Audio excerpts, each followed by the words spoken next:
um rápido histórico sobre esse assunto, que pouca gente entende o que é o tal do mercado de carbono, tá? Um dos financiadores, aliás, um dos donos desse mercado era o Al Gorento, aquele porco, né, que é aquele cara um sem vergonha do Partido Democrata, que nunca conseguiu ser nada na parte da política, sempre um cara empurrado ali, mas ele é um dos cofundadores da CCX, a Bolsa Climática de Chicago. Então, deixar bem claro para as pessoas, já existia uma bolsa climática do qual um dos donos era o Al Gore. Tá? Era tanta fraude, mas tanta fraude em cima disso, que essa bolsa fechou. Tá? E mais de 5 trilhões de euros desapareceram do mercado. Ou seja, você teve aí o tal do crédito de carbono, essa conversão absurda de que um lugar pode emitir CO2 e o outro não, então na soma dava zero, certo? Só que tinha aí uma coisa muito perigosa, que era os países que podiam continuar utilizando petróleo e tudo mais, emitindo CO2 como se fosse poluente, que essa outra mentira deslavada também, né? Eles continuavam mantendo o seu processo industrial, enquanto que os países do terceiro mundo continuavam na sua pobreza. Então, primeiramente, tem que chamar a atenção disso. Olha, era o acordo que trocava os 6 pelo meia dúzia, não dava em nada, mas o resultado disso é que você empobrecia demais. Esse dinheiro de crédito de carbono nunca veio, e quando veio foi para a China, para a Índia, o Brasil era o terceiro lugar, só que no caso do Brasil, o dinheiro tinha que ser utilizado para comprar produtos verdes deles mesmos. Então, era um jeito de financiar um dinheiro que eles mesmos traziam de tecnologias. E a parte da agricultura usou muito disso, né? Eu lembro que tinha aqueles biodigestores para a energia que saía do metano, dos suínos e tudo mais. Conversei com um engenheiro há anos atrás, há uns 10 anos atrás, também, isso é história antiga.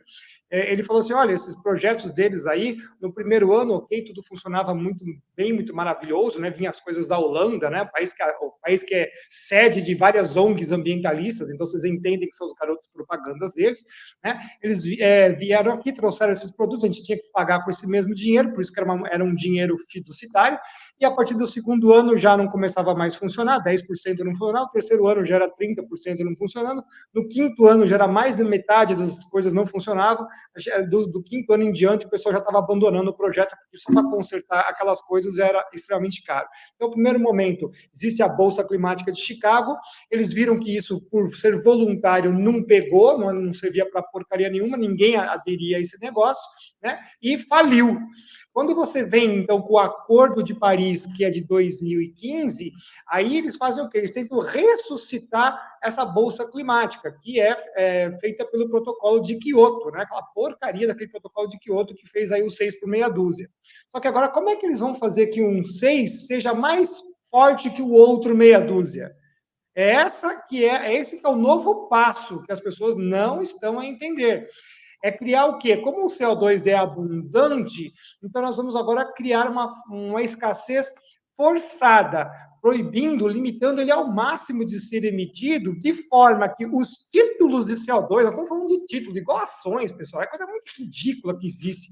Esses títulos começam a se valorar pela sua escassez.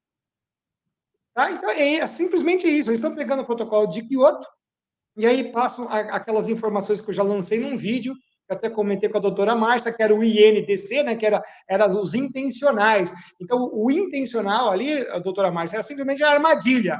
Ó, otários, né? É bem assim, eu tenho que ser bem claro as palavras, porque as pessoas acham que nós estamos aqui brincando. Ó, otários, façam os seus inventários aí de emissões, que é o que está começando a fazer de novo nesse governo lixo que nós temos atualmente, né? Façam de novo os seus inventários aí para a gente saber qual é o potencial de vocês. E a partir dali, né, o que é intencional passa a ser obrigatório. Aquele izinho, que inclusive ele está em minúsculo numa sigla, é porque ele é temporário, ele vai cair. E aí, aquelas medidas passam a ser obrigatórias para o país, e se ele não cumprir, por isso que a gente fala, né, já falamos isso também já há muitos anos, que vai ter a Polícia Internacional do CO2, então exatamente como já tem até nome isso aí também, tá? É o CCCP, tá? Então já tem como a gente tem aquela instituição que lida com a energia nuclear internacional, que a gente tem seus inspetores internacionais, eles vão fazer os inspetores de carbono. E o pessoal não está levando isso a sério, né? Então, vão chegar aqui, vão pegar lá os tais os tais levantamentos, o que foi cumprido, e a partir dali já começam a vir as sanções políticas, as sanções econômicas, e a gente sabe que desde 2019 já tem lá um novo painel, né, um painel que é o militar, painel ambiental, climático militar, né, que vai fazer o quê? O terceiro passo, que são as sanções militares. E isso a gente já também está falando desde 2009, né? Já trouxemos tudo isso daqui, olha, no futuro. Então, em 2009, quem assistia aqueles slides, quem via aquelas palestras lá, como eu mandei até para a doutora Márcia, só para a gente dar uma relembrada, vai ver lá transição verde, vai ver que eles iam atacar os pequenos agricultores e os grandes agricultores iam facilitar que os pequenos fossem destruídos para achar que eles iam criar monopólios. Mal sabem eles que depois eles são os próximos a serem caídos, porque aí são poucos que você tem que destruir, né? Estava lá vistoria ambiental para todo o Brasil, fazer com que o uso de automóvel seja crime. Veja só, ontem tivemos isso no governo federal, o sujeito lá que se diz ambientalista, a gente sabe que ambientalistas são pessoas que mais odeiam a humanidade, né? E já vem com um novo programa de controle de emissões e poluentes, que eles colocam de emissões e poluentes, e põe o CO2 nessa bagagem.